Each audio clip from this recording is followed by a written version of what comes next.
programme vous est offert par Illico Cash.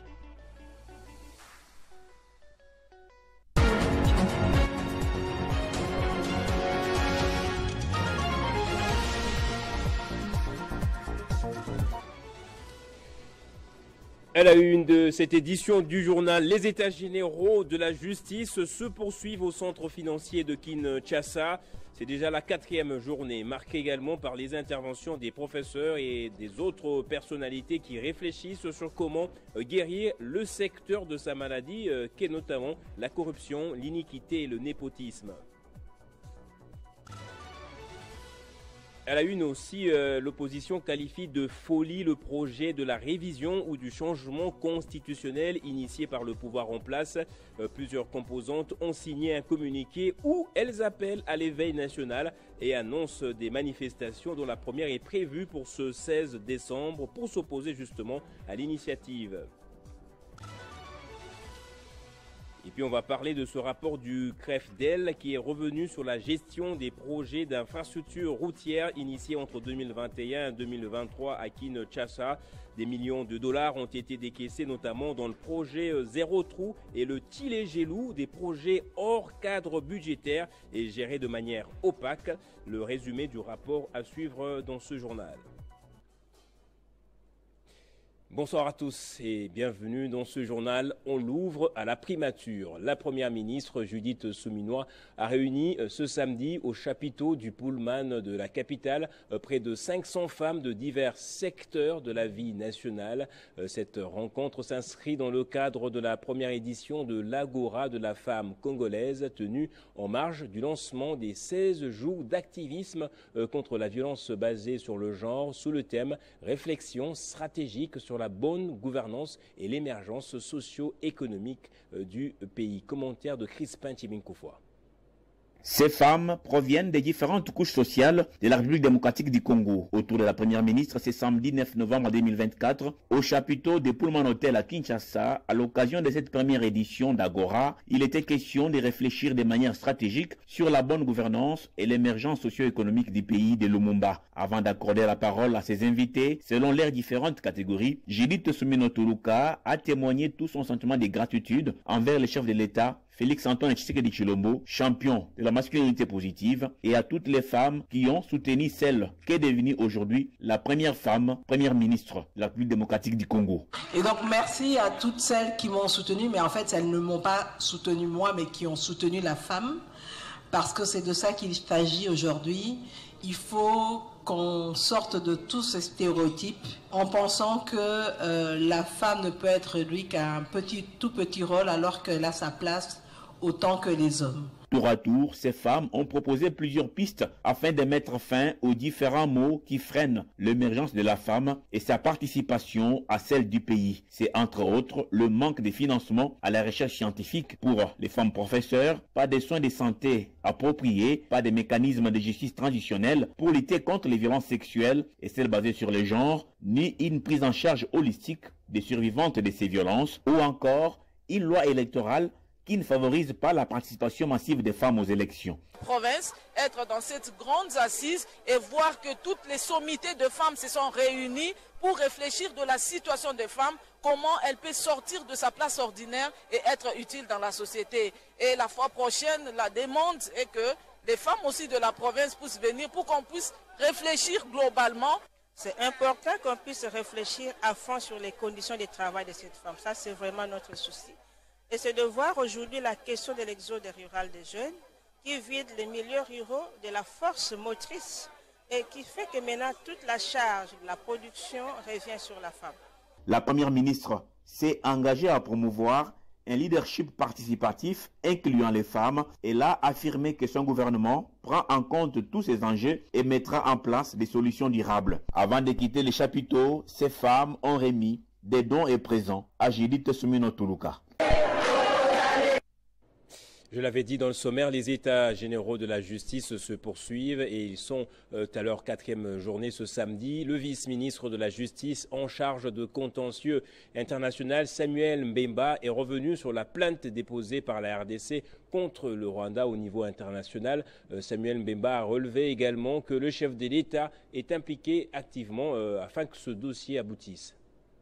Devant les différentes catégories des participants, le vice-ministre de la Justice et Contentieux international a démontré les avancées enregistrées par la RDC dans le cadre de contentieux international, un secteur qui revêt une importance particulière aux yeux du chef de l'État, Félix Tshisekedi, et a décliné les initiatives que la RDC compte prendre à cet égard. Devant la presse, Samuel Mbemba Kabouya a précisé que le président de la République est activement impliqué pour que le Rwanda soit condamné au niveau international. Le contentieux international se porte bien parce que tout ce qu'on pouvait imaginer comme initiative à prendre pour lutter contre l'agression dont notre pays est victime est aujourd'hui mise en marche par son Excellence, Monsieur le Président de la République, Félix Antoine Tshisekedi Tshilombo, à travers le front judiciaire qu'il préside lui-même avec l'assistance de son Excellence Madame la Première ministre. Samuel Mbemba Kabouya a par la suite invité les Congolais qui subissent les exactions du Rwanda à apporter également leur contribution. Une requête à introduire à la Cour internationale de justice pour que cette fois-ci, le Rwanda n'échappe pas, qu'il soit condamné comme l'a été l'Ouganda. Débuté le mercredi 6 novembre, les états généraux de la justice sont en leur 4e jour et vont se poursuivre jusqu'au mercredi 13 du même mois.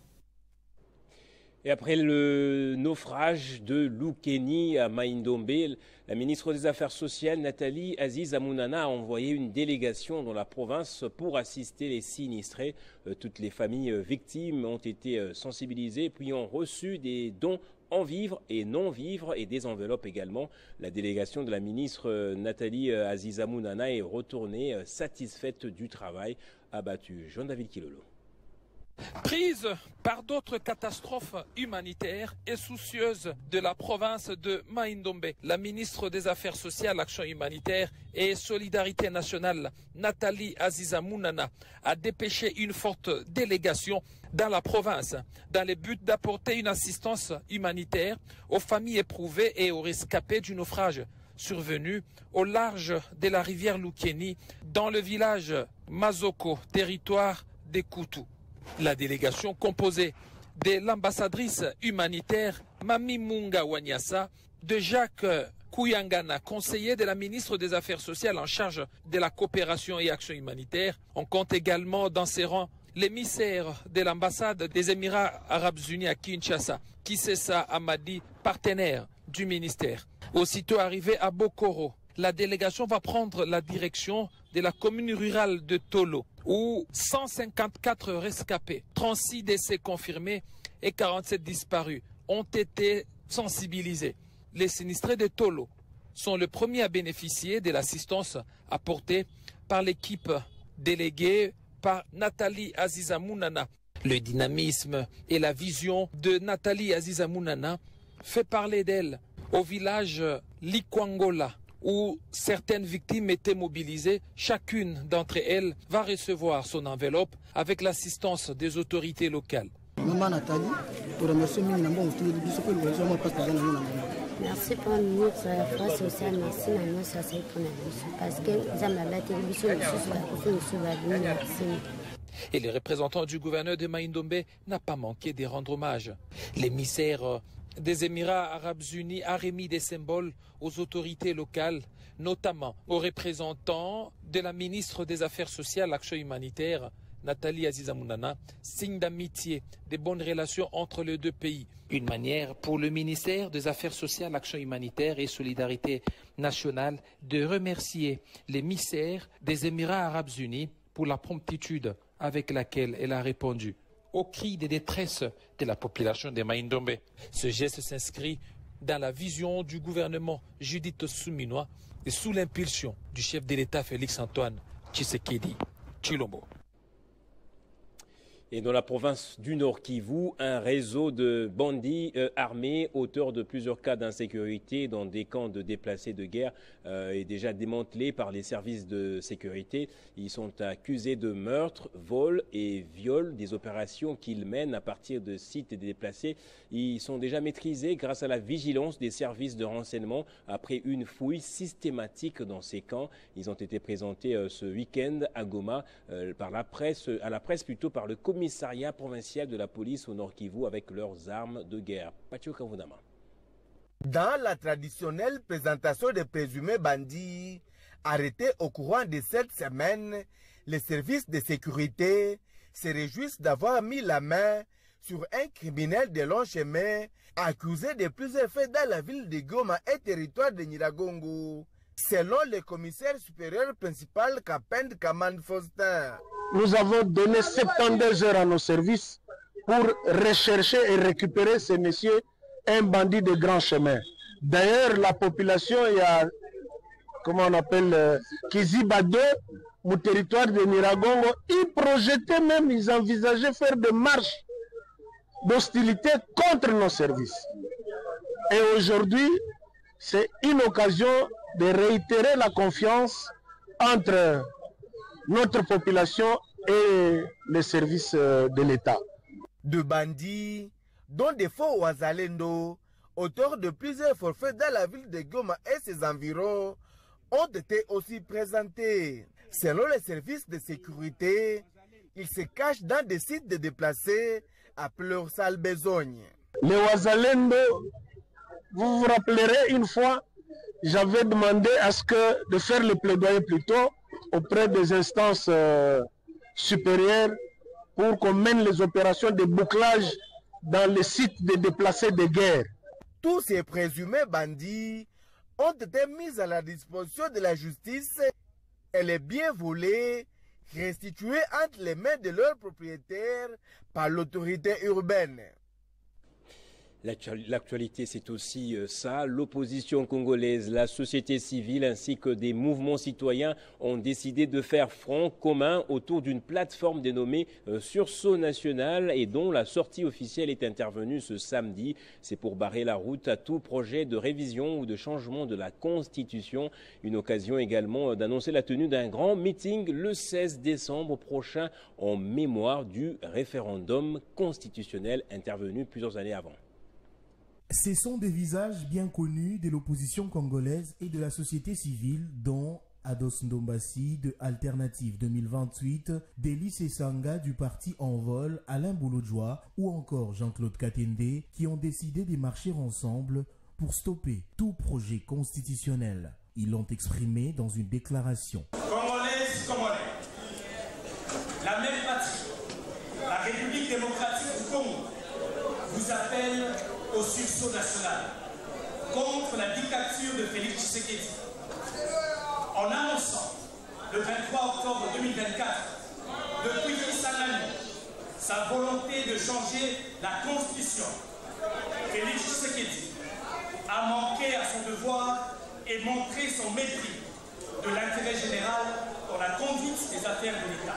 Nous vous invitons dès aujourd'hui, Congolaises et Congolais, à venir très massivement au meeting du 16 décembre 2024 en mémoire du référendum constitutionnel tenu du 18 au 19 décembre 2005 pour réaffirmer notre attachement à la Constitution du 18 février 2006. Avec des messages bien clairs arborés dans cette salle tels que « Touche pas à ma Constitution », cette nouvelle plateforme dénommée Sursaut National projette déjà un grand meeting le 16 décembre prochain en mémoire du référendum constitutionnel. Les gens ont tendance à oublier que cette constitution est passée par référendum, contrairement à ce que prétend le pouvoir en place.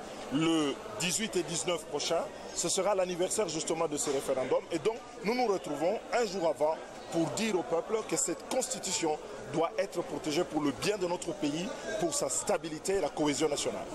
C'est parti pour des grandes actions de terrain. Opposition, société civile et mouvements citoyens promettent de tout mettre en œuvre pour protéger la loi fondamentale de la RDC.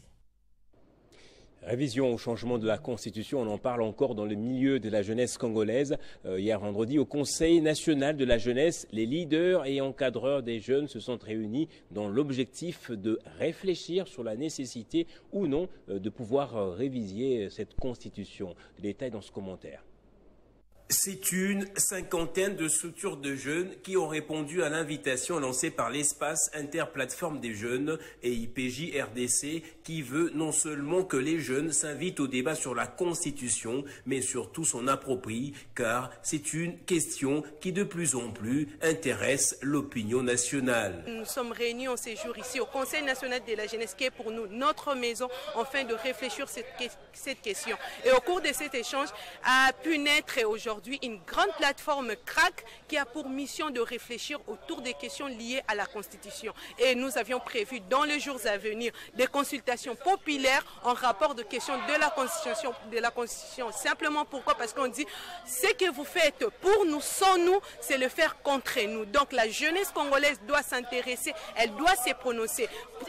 Sommes-nous d'accord pour cette Constitution? Sommes-nous d'accord pour la révision constitutionnelle ou carrément le changement de la Constitution? Dans son intervention, Nkoma Onyumbe, dont secrétaire exécutif national de l'EIPJ, insiste sur la nécessité de la création d'un cadre de réflexion et des actions autour de la Constitution. Nous pensons que cette question de la Constitution doit toucher toutes les familles qui sont ici en République démocratique du Congo. Ça doit toucher tous les Congolais qui sont en dehors du Congo. Parce que là, nous sommes en train de réfléchir sur l'avenir de nos enfants. Voilà pourquoi, ici, l'occasion pour moi de faire encore un appel à tous ces jeunes, à tous ces leaders de jeunes qui sont restés à la maison, afin de nous rejoindre pour réfléchir avec eux dans nos activités prochaines. Pour clôturer, une feuille de route sera mise à la disposition du public dans les jours à venir pour des actions concertées de grande envergure au niveau de la couche de la population la plus importante qui reste la jeunesse.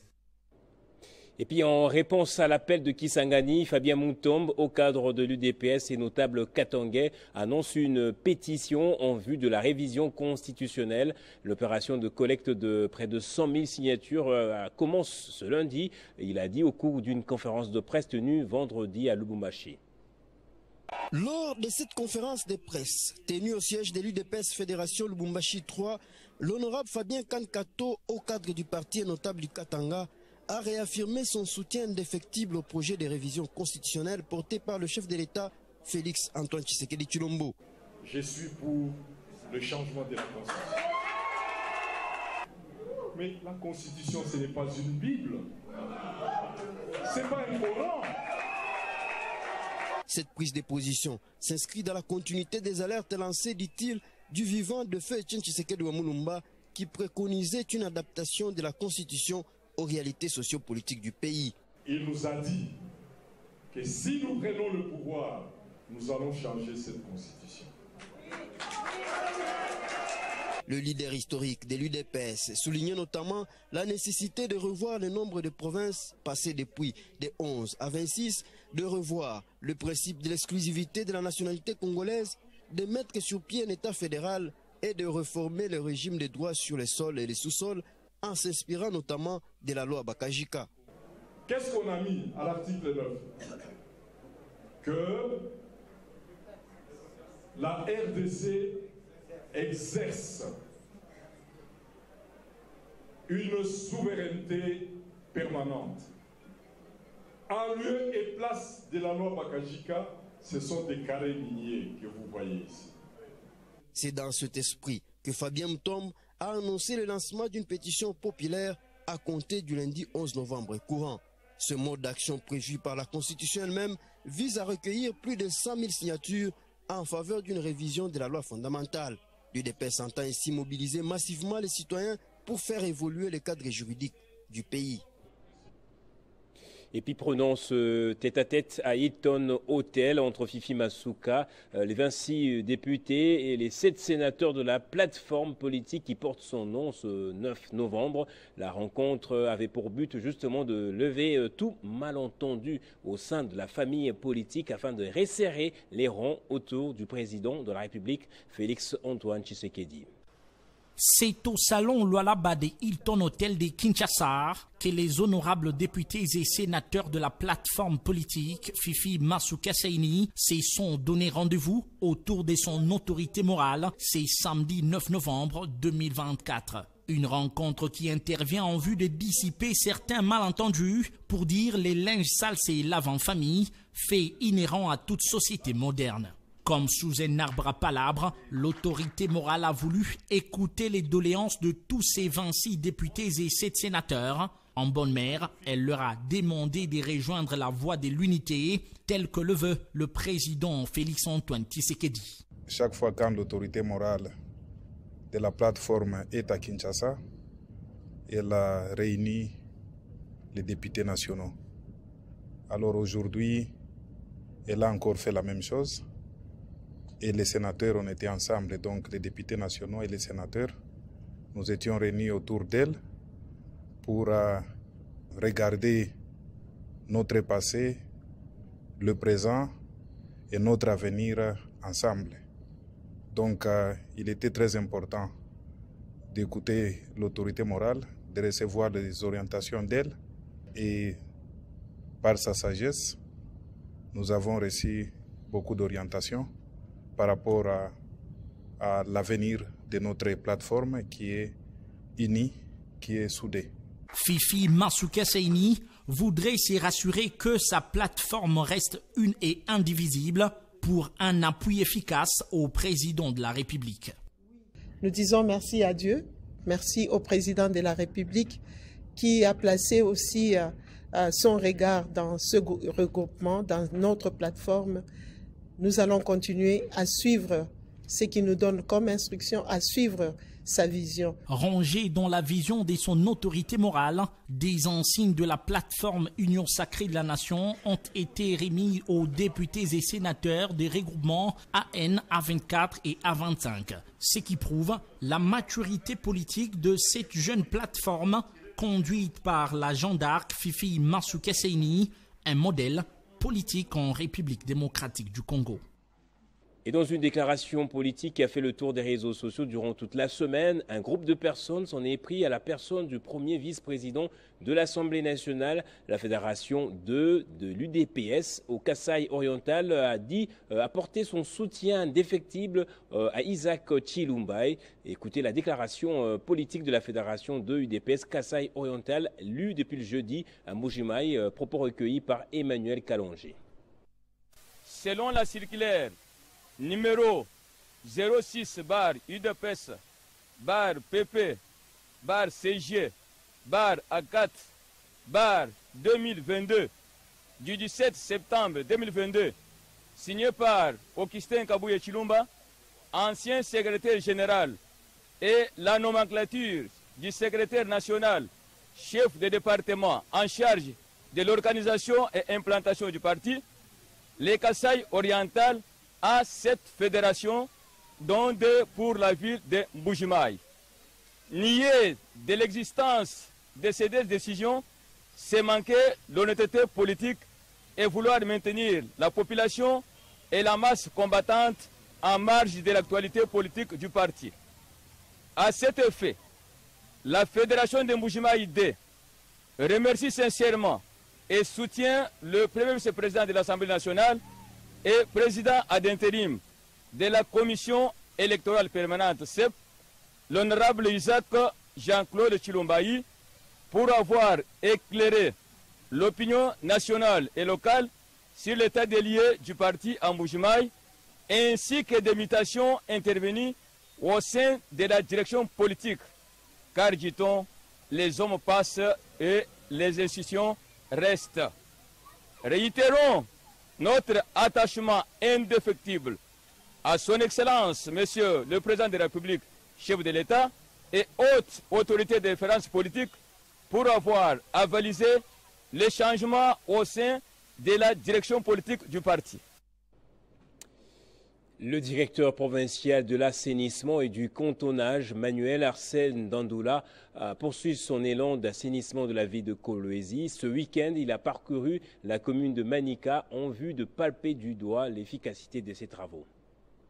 En duo, ils ont mené une tournée de dissuasion dans quelques grandes artères de la ville de Kolwezi contre ceux qui n'obtempèrent pas aux mesures d'hygiène. C'est vendredi 8 novembre 2024.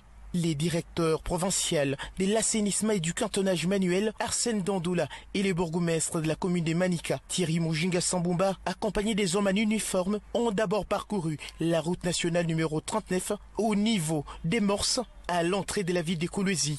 Ici, faute de poubelles et des pavements devant leur commerce, quelques magasins ont été fermés et leurs propriétaires ont été obligés de se conformer aux normes visant à rendre l'entrée de la ville attractive par la salubrité. La même action s'est poursuivie sous la grande avenue Mandrindel du quartier latin. Ici, un constat semi-positif se dégage. Au moins 75% des magasins ont déjà posé des pavements devant leur lieu de commerce, mais sans poubelle, ce qui a entraîné l'encombrement des tranchées par des objets non dégradables. Déterminé à appliquer avec efficacité la politique d'assainissement de la gouverneure de Provence, Fifi Masuka Saini, les directeurs Arsène Dandoula a résumé. C'est la politique de la gouverneure de province. Nous ne sommes que mandatés et nous allons mettre en application ce qui nous a été demandé. Celui qui ne va pas respecter, il sera contraint. Jusque-là, je suis à moitié satisfait. On essaie de voir, mais on va continuer encore à pousser ceux qui tardent encore à faire ce que nous avons demandé pour la propreté de notre ville. Avant ces mesures contraignantes, depuis 2 mois, la sensibilisation menée par la direction provinciale de l'assainissement contre l'insalubrité et l'appel à placer des poubelles devant les magasins et boutiques, ainsi qu'à poser des pavements à l'avant, a été lancée pour garantir l'hygiène et l'assainissement à travers la province du Lualaba. Projet d'infrastructure routière à Kinshasa, l'opacité quand tu nous tiens. C'est le dernier rapport enquête du CREFDEL, le Centre des recherches en finances publiques et développement local sur la mise en œuvre des projets d'infrastructure routière dans la capitale. Le document couvre la période de 2021 à 2023 et a concerné 27 artères de Kinshasa. Mégestion, manque de clarté dans le projet, mauvaise exécution. Ce sont les quelques qualificatifs de 2 projets en examen, le projet Tilé-Gelou et le projet Zéro Trou. C'est un rapport qui vient éclabousser les 2 grands projets dans lesquels les Kinois avaient mis grands espoirs, les programmes Tilé-Gelou et Zéro Trou. Ils ont été portés par la haute hiérarchie du pays et ont été présentés comme la solution pour la modernisation de la voirie de Kinshasa. Seulement, les routes de la capitale sont toujours impraticables malgré les millions de dollars décaissés. Le rapport du CREFDEL fait des graves révélations, des projets faits hors cadre budgétaire, mal ficelés, gérés de manière opaque et ne respectant aucun cahier des charges. Tenez, pour Tilé-Gelou par exemple, 40 millions de dollars ont été déjà payés et 22,3 millions de dollars pour le projet Zéro Trou, des fonds non retraçables. CREFDEL a noté avec inquiétude l'insertion dans le projet des tronçons ou avenues qui n'existent pas, le cas de Chilombo et Lunyonzo, supposés dans la commune de Matete, qui ont été financés respectivement à hauteur de 1,7 million de dollars et 1,3 million de dollars, soit un total de 3 millions de dollars. Selon les habitants de Matete, Chilombo est un arrêt de bus et Lunyonzo est le nom d'un hôpital. L'enquête a dénoncé aussi la double attribution d'un même marché à 2 prestataires, le cas de l'avenue Chaba qui a été attribué à l'entreprise ABC et ensuite à Crexet. D'un autre côté, le rapport a indexé l'O3 par le ministre des ITP d'une rétrocession de 2% pour chaque projet d'infrastructure. Les CREFDEL a recommandé à la première ministre de mettre un terme à ça. Le rapport dénonce également le conflit d'intérêts et abus de pouvoir dans le chef de l'OVD. Ce dernier étant le maître d'ouvrage délégué, effectue en même temps les études, les valide et attribue les marchés sans l'autorisation du Parlement et leur inscription dans la loi de finances de l'année. Des éléments dont devrait se servir l'actuel gouvernement national et provincial pour donner un semblant de développement à la capitale. Et enfin, ce sera l'un des grands événements sportifs de cette fin d'année.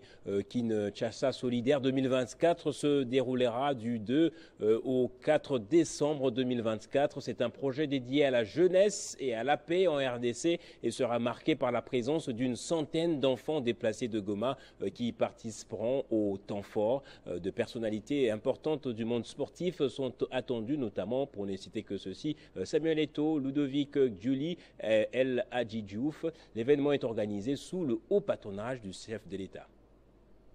Kinshasa Solidaire est un grand événement pour la paix qui aura lieu au mois de décembre prochain pour attirer l'attention sur la protection des victimes de conflits dans l'Est de la République démocratique du Congo. Sous le haut patronage du président de la République, Félix Antoine Tshisekedi Tshilombo, cet événement sportif, initié par Variété Club France, vise à redonner le sourire aux enfants qui ont connu les affres de la guerre à l'Est de la République démocratique du Congo. On va parler de Kinshasa Solidaire, donc, qui est un événement qui va avoir lieu du 2 au 4 décembre prochain. On va dérouler. Donc, le plus important pour nous, comme je vous l'ai dit, c'est les ateliers pédagogiques le matin et c'est d'aller à la rencontre. Et donc vous avez 4 ateliers pédagogiques. Le premier atelier pédagogique, c'est le foot proximité et quartier. Donc il va y avoir un atelier avec des joueurs. Le président est très attentif à ce qui se passe. Pour les FONAREV, établissement public rattaché à la présidence, engagé dans le soutien aux victimes des crimes contre la paix et la sécurité de l'humanité, cet événement est une opportunité pour faire les plaidoyers pour la paix. Le FONAREV accompagne le projet en soutenant la participation d'une centaine d'enfants qui viendraient des camps des déplacés à Goma. C'est une occasion importante de faire du plaidoyer, surtout au niveau international, parce que c'est une activité qui a une très grande visibilité. Donc parler de la paix, pas au travers des adultes, mais plutôt au travers des enfants qui au quotidien vivent dans une situation assez compliquée, pour ne pas dire autre chose. Un match de gala est prévu le 3 décembre. Variété Club France affrontera la sélection RDC All Stars au stade de Martyrs. Les joueurs qui vont être là, il y a El Hadji Diouf, vous avez Mamadou Niang, déjà vous avez le Sénégal, vous avez le Cameroun, vous avez des grands joueurs qui ont marqué le football français international. Donc, automatiquement, vous avez Fally Ipupa, qui est votre plus grand ambassadeur dans le monde. La diaspora congolaise est présente partout dans le monde. Donc, il va y avoir automatiquement un impact international sur ce match-là, par la communication que l'on va faire, mais par la communication des personnalités que vous avez autour de la table. Tous les fonds récoltés seront remis aux victimes de l'Est de la RD Congo. Place au rappel des titres à présent. Les états généraux de la justice se poursuivent au centre financier de Kinshasa. C'est déjà la 4e journée, marquée également par les interventions des professeurs et d'autres personnalités qui réfléchissent sur comment guérir le secteur de sa maladie, qui est notamment la corruption, l'iniquité et le népotisme. Et l'opposition qualifie de folie le projet de la révision ou du changement constitutionnel initié par le pouvoir en place. Plusieurs composantes ont signé un communiqué où elles appellent au sursaut national et annoncent des manifestations dont la première est prévue pour le 16 décembre pour s'opposer justement à l'initiative. Et on a parlé également dans ce journal du rapport, le tout dernier du CREFDEL, qui est revenu sur la gestion des projets d'infrastructures routières initiés entre 2021 et 2023 à Kinshasa. Des millions de dollars ont été décaissés, notamment dans le projet Zéro Trou et le projet Tchilé-Gelou, des projets hors cadre budgétaire et gérés de manière opaque. C'est par ici que va se refermer ce journal. Merci à vous tous de l'avoir suivi. L'actualité est en continu sur Télé 50.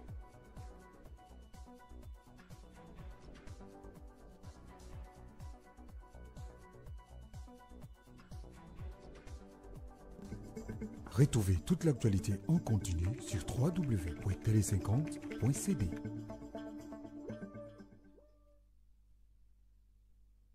Ce programme vous a été offert par Illico Cash.